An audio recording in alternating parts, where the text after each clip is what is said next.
Madam কবে নাগাদ দেশে যাবে, এখানকার চিকিৎসকরা যেই দিন ওনাকে যাওয়ার জন্য পরামর্শ দিবেন বা ওনাকে মনে করবেন যে বিদেশের থেকে দেশে ফেরত যাওয়ার মতো একটি অবস্থার মধ্যে আছেন, তখন ইনশাল্লাহ উনি দেশ থেকে বাংলাদেশে ফেরত যাবেন। আপনারা জানেন যে দেশনেত্রী বেগম খালেদা জিয়া গত 8ই জানুয়ারি থেকে লন্ডনে এখানকার চিকিৎসকদের অধীন লন্ডন ক্লিনিকের চিকিৎসকদের তত্ত্বাবধানে চিকিৎসাধীন আছেন। এই মুহূর্তে উনি ওনার জ্যেষ্ঠ সন্তান বিএনপির ভারপ্রাপ্ত চেয়ারম্যান জনাব তারেক রহমানের সাহেবের বাসায় ওনাদের তত্ত্বাবধানে, অর্থাৎ professor Patrick Kennedy, doctor Jennifer cross এবং সেই সাথে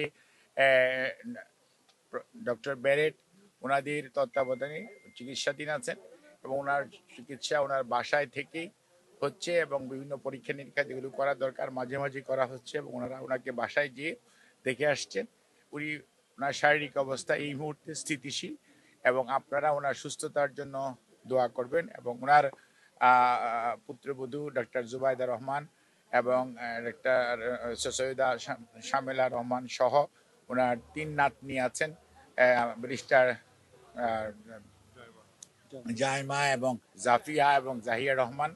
ওনারাও তার যে দাদি অর্থাৎ ওনার টেক কেয়ার করেন এবং তাতে মানসিকভাবে উনি অনেকটাই আগের চেয়ে অনেক বেটার আছেন এবং উনি সার্বক্ষণিকভাবেই চিকিৎসকদের তত্ত্বাবধানে এখানে চিকিৎসা চলছে। আপনারা ওনার সুস্থতার জন্য দোয়া করবেন।